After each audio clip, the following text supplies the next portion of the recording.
Islam Makhachev, after UFC 302, after a major win over Dustin Poirier, who, by the way, put on the performance of his life. Some of you out there are saying that Dustin Poirier is past his prime. No. I think that was the greatest performance he's ever done. Despite losing, he gave Islam a really tough fight. Nevertheless, Islam Makhachev called for the fact that he should be able to go ahead and fight for the welterweight title. Move up and become a double champion. And I am all for it. I think after he's given that opportunity not once but twice to Alexander Volkanovski, he absolutely should go up and challenge for the welterweight belt. However, I would like to see him defend the lightweight title at least once, maybe two more times. Now, I'm not saying he should do that before he goes up.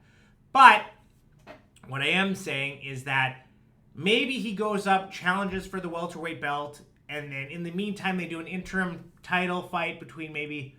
I'd like to see Arman Tsarukyan and Gamrot fight again, right? Because their first fight was so close. Maybe they do that for the interim title or something like that. And then we get Islam to come back down after he wins the welterweight title and gets, unifies the belts, right?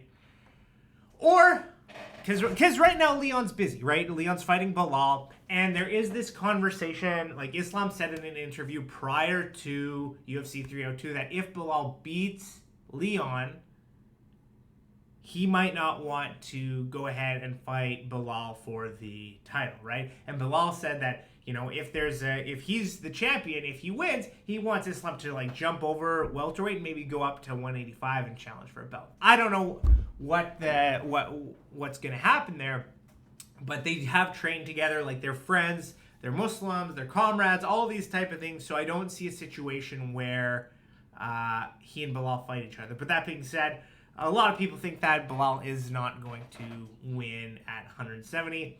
And there is that statistic that, Bilal's now 35. Nobody, I think, from 170 to 125, it's something like two people in history have won the title in any of these divisions over the age of 35. Nevertheless, I think Islam would absolutely destroy Leon. Islam would absolutely destroy Leon. And I know so many of you haters out there that are just trying to find an excuse, trying to find a reason, trying to find something where these guys can lose. And by the way, Islam, he does look like he's beatable, right? He does. But a lot of the time, I feel like that's because he's comfortable striking. You know what I mean? Dustin Poirier did a fantastic job stopping the takedowns, stuffing the takedowns. That final sequence before the submission was so friggin' cool. But I think, if you look at Khabib, right? Khabib was way less comfortable striking. So he'd move forward and try to get the takedown, right? And he was so much more relentless with the takedown attempts, right? All he wanted to do was grapple and smish, as they say, right? But Islam, because he's good on the feet, and quite frankly, I think he was outstriking Poirier, right? If it had just been a straight stand-up fight, he won one round that was mostly on the feet, right? He won. It was very. I think some of the judges gave Poirier at least one round. I think it was 3-1 going into the fifth for Islam on two judges' scorecards and 2-2 on one judge's scorecard. But irrespective, striking wise, he was going toe to toe with Poirier, who has some of the best boxing in at lightweight, and he was holding his own there. And I actually think he was winning in the striking department, right? Other than that elbow, that elbow cut him pretty bad. I think that was the round that on judges' scorecards Poirier won, when he landed that elbow, hit Islam in the forehead and cut him up. That's probably where it was. But Islam's got great striking.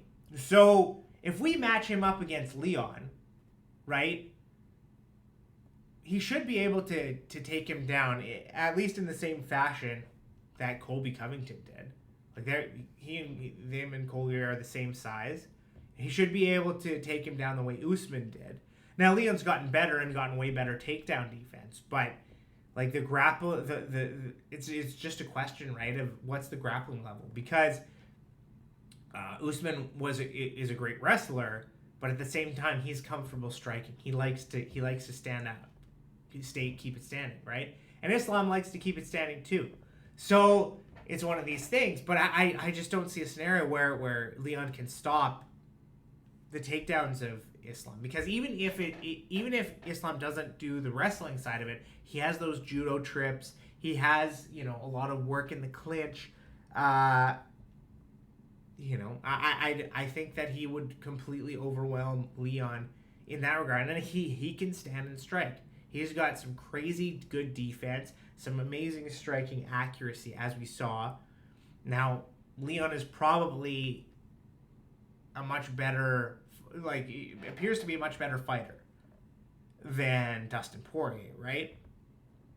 Is he better than the best version of Volkanovski? Is he better than the best version of Charles Oliveira? I don't know. Because Islam took on all of those guys and beat them all. Right? So, yeah, it's just a question for me. It's just a thought I have. Like, everybody out there thinks that, every time the Dagestani guys fight and they dominate and they win, right? Like, there's a whole group of people who are like, no, there's no way Poirier's going to come out on top in this one. We're all cheering for Poirier. Now next, everybody's moving. Okay, we just want Arman Sarukian to win, right? Or Leon to win. Whoever Islam fights next, all these bandwagon guys are going to shift over there.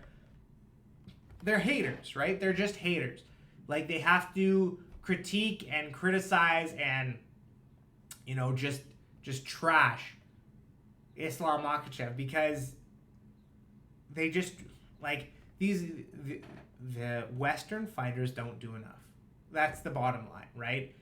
Like, they dick around, they don't train enough, they don't train hard enough, and I'm not saying all of them, right? But most of them just are not nearly as disciplined, right? On the day, the days where they rest, the Muslim fighters, the Dagestani fighters are still going to the gym, right? And yeah, so I think that Islam Makhachev, I straight up think is probably going to be the GOAT, or at least in the top 5 when we're all said and done, right? Assuming he can stay active. So he said after it's all, he wants to fight again, and he wants to fight in America, right? So Madison Square Garden, or in December, something like that. He wants to fight one more time. And previously, when he beat Volk, he wanted to fight again in February. I think Dana White made up some bogus thing saying that he got injured. But the next day he was doing chin-ups and gymnastics and running around. And so it didn't look like he was injured to me. But that's what it is, right? You've got if he can remain active, if he can remain active, if he can fight twice a year, because he's 32 now. So if he can get another fight in this year, 2 fights next year, if he wins all of those, he passes Anderson Silva and Kamaru Usman for the longest winning streak in UFC history. He'll get at least one more title defense against Arman Sarukian probably this year, because if Leon fights Bilal and wins, he's not fighting again in 2023 from the looks of it, right? Just because he fights once a year, right? Or at least every 6 months. So maybe he'll fight again in December. Maybe that's what happens, where they put him and Islam together. But then, yeah, so it'll be a while before that happens. Yeah, so what do you do, right? And Islam took some damage, right? So he's probably going to take a few months off. Him versus Arman is probably the fight to make. I'd like to see at least one more title defense before he moves up. But then you've got a situation where, like, another fight I would love to see, another guy I'd like to see him defend against is Gamrot, right? So, like, Gamrot, I think Gamrot needs one more win. I'd like to see Gamrot fight Charles Oliveira, to be honest with you, at, sometime in the next couple months, like maybe July or August. And then if he can do a quick turnaround, maybe fight Islam in November and December. Or maybe fight Islam next year for a title shot. I'm not sure. But I'd like to see one more win from Gamrot before he gets a title shot. But he was the backup. Who was he the backup for? I think he was the backup against Volkanovski. Or was he the backup with Charles? He was the backup at somewhere in there. So, like, he should be in the conversation, certainly. And I think what a lot of, like, him and Poirier trained together a bunch for this fight. So, like, and he said a lot of and Poirier credited Gamrot's help for a lot of his ability to stop and stuff a lot of those takedowns, right? So it'll be interesting to see, like, if Gamrot's the guy who kind of helped Poirier get there, like, what does he have in the chamber for Islam? And we saw, like, Gamrot did beat Sarukian a couple years ago. But at the same time, they had equal opponents in Beneil Dariush, and you had Sarukian KO Dariush, but Gamrot tried to grapple with him, and Dariush came on top. So it's interesting. It's an interesting situation. But my whole point to this is what's next for Islam. I think he should get a title shot at welterweight after one more title defense at lightweight. And I think if he does get that title shot, he is going to absolutely destroy Leon Edwards. That's all for me today. Thank you guys for watching. We'll see you next time.